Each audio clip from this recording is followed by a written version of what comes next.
morning guitar. We just recently learned about notes on the 6th string. Today we're going to explore a new concept called half notes and half and whole steps. So up until now we haven't dealt with anything like accidentals or key signatures, just the natural notes on the guitar. And you may have noticed that, for example, when we played the first string, to play the notes E, F, G, we skipped the second fret. The second fret, of course, is a note. We can hear it. And it has a name. It actually has many names. Today we're going to be talking about half and whole steps in regard to sharps, specifically today the note F sharp. Now, sharp doesn't mean something, well, actually it does mean something that's like it hurts sharp, but in the context of music it's not that, well, I guess unless it wasn't meant to be sharp, then it could be like that, but metaphorically, right? So sharps in music is just a way of explaining a half step or a kind of note in a different tonality. So before we can start talking about the sharp, we have to explore this concept of the half step and the whole step. So a whole step musically is the distance between two notes. On the guitar, a whole step is going to be when we go from one fret to another and we skip a fret in between. So if I keep skipping frets, I will continue to play whole steps. Now, half step is half that distance from note to note, and on the guitar specifically, we don't skip any frets. We just go from one fret to the next fret. So, for example, if I just keep playing every fret, these are all half steps. We already know some half steps. For example, the note E to the note F, I went from 0 to 1, or 2 to 3, right? There's nothing in between. Well, there is in between, but there's no fret in between. E to F. So when there's no fret in between, we call that a half step. We know another set of half steps as well. We know from, for example, B to C, that was 0 to 1. Or in the case of the 5th string, B to C, from 2 to 3. And everything else we've learned so far is whole steps. For example, F to G, G to A, D to E, C to D, and so on. So there's tons of whole steps that we've learned so far. Today we want to explore the option of the note F sharp. And so F sharp, to make a note sharp in music, we raise it by a half step. That's a musical exercise. Raise it to be the 1st fret 6th string. The note F sharp is going to be the 2nd fret 6th string. Right, it's halfway between F and G is the note F sharp. If you knew F to be the 3rd fret 4th string, the note F sharp is going to be the 4th fret 4th string. And if you knew the note F to be the 1st fret 1st string, then the note F sharp is going to be the 2nd fret 1st string. Now the finger numbers are going to be the same as the fret numbers still, because we're still playing in that open position from the 1st fret, right? So 1st fret is 1st finger, 2nd fret is 2nd finger, 3rd finger is the 3rd fret, and 4th finger is the 4th fret. So when we play F sharp on the 6th and on the 1st string, for now we're going to use our 2nd finger, and when we play F sharp on the 4th string, we're going to use our pinky, the 4th finger. So let's get a little bit of exercise with that. For this, we're going to play through exercise 57. The first thing you should notice is that the symbol, first of all, it's not a hashtag, it's not a pound sign. They even look a little bit different, right? But they're similar in style, right? It's not tic-tac-toe board. This is just a sharp sign in music. It's its own thing. It happens before the note head. So it's like how we would say $1, but we see the dollar sign before the 1. Here we're going to say F sharp when we see this. The sharp sign is indicating us indicating to us that the note that is going to come up is going to be a sharp.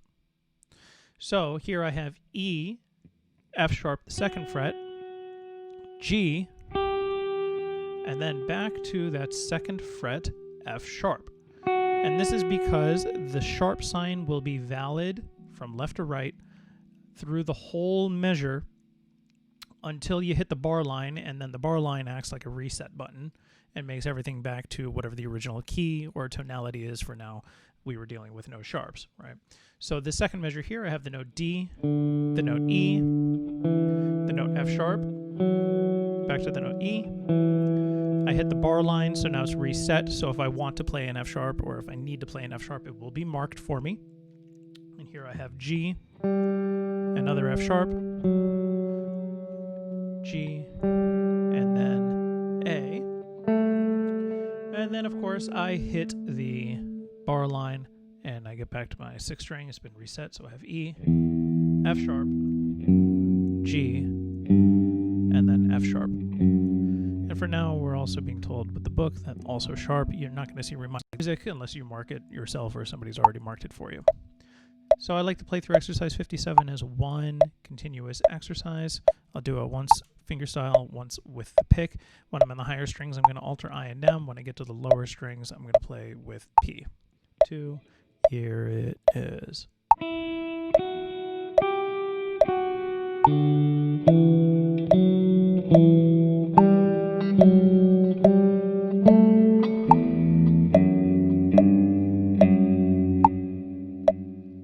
So go ahead and pause your video, practice, play along, whatever you need to do. And when you come back, I'm going to be playing this one with a pick. All downstrokes. Here it is.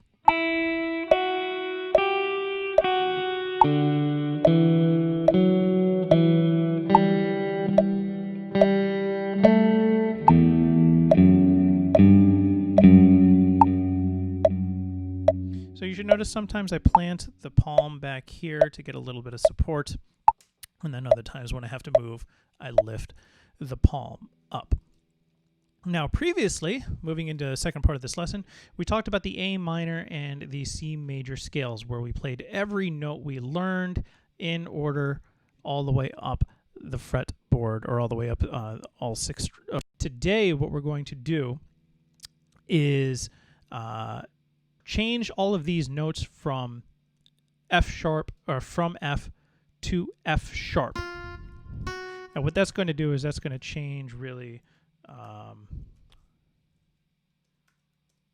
That's going to change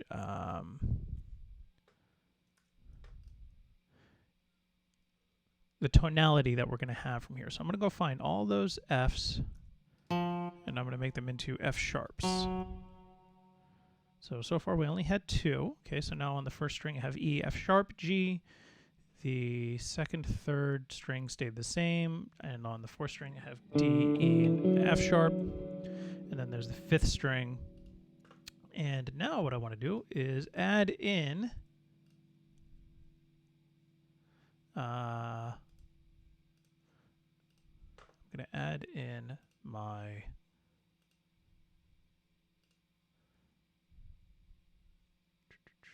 where did it go? Oh, it added those to the end. Okay. I'm going to add in my 6th string, as I was just saying.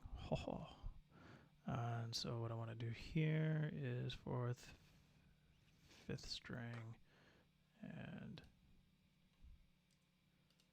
can I add 3 here? Excellent. Okay. Excellent. And just a little housekeeping for us. And we're going to call this the 6th string.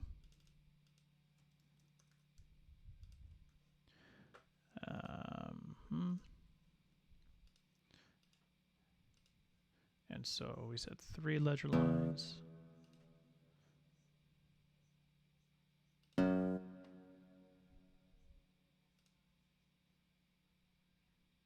That make it in. Excellent. Great. And we said this is E,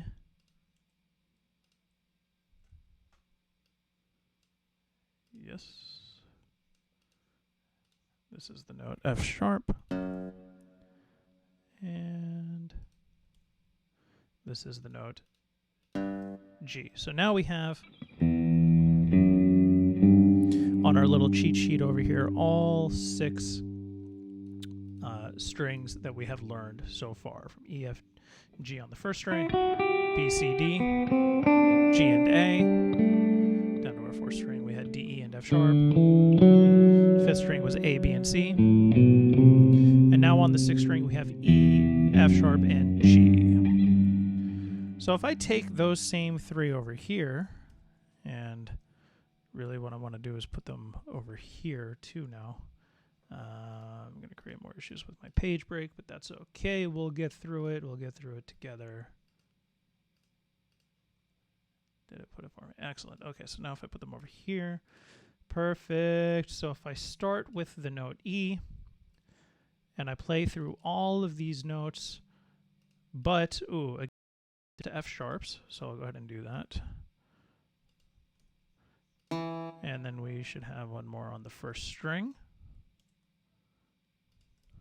So if I play all 6 strings, but instead of playing F, I play F sharp, this is now going to be called the E minor scale across all 6 strings. And I'll play through that for you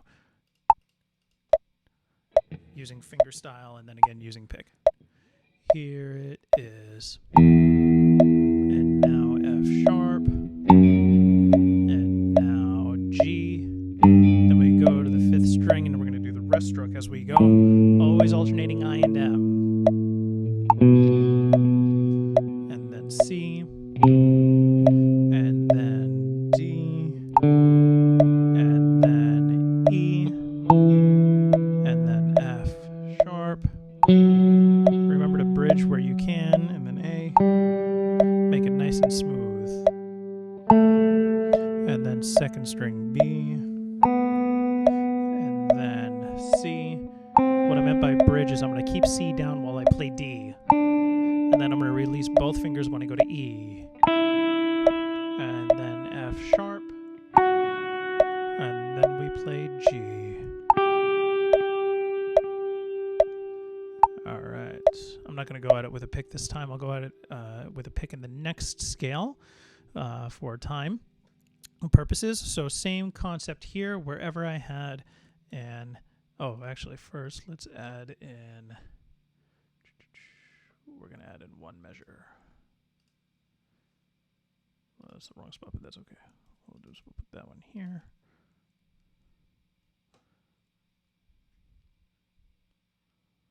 Oh, no. You know what I want to do? I'm going to take all this. Let's put it there. Let's put that guy there. And then let's delete those 2. Perfect. Okay. So what we're going to do here is instead of starting with the note E, we're going to start with the note G. And the reason being, similar to what we did with the previous exercise, we saw that if A was minor, A, B, C, if I count up 3 letters, that 3rd letter is going to be the equivalent major scale if I keep all the notes the same. So the same is going to be true here as well. There's more theoretical reasons behind that. That's for another time. So if I started with E, if I go up these 3 notes, 1, 2, 3, G is going to be the equivalent major scale. So we're going to call this one G major. But the concept stays the same. All the Fs have to be sharp. The only difference now is I'm starting from G on the 6th string, going all the way up through the 1st string that we have learned so far. And this time I'm going to play it with a pick. All rest strokes. 72 is my tempo. 1, 2. Here it goes. 2, 3, 4. I'm going to keep B down while I move to C. And then I release both fingers when I play the open 4th string. Same thing here. It's a little bit of a stretch. I'm going to stretch the pinky out. And then release both when I go to the 3rd string. And then A. And then 2nd string B. And then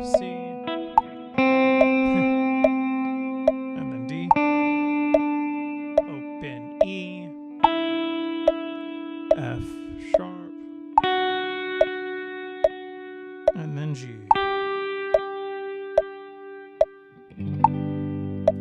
And that is our G major scale.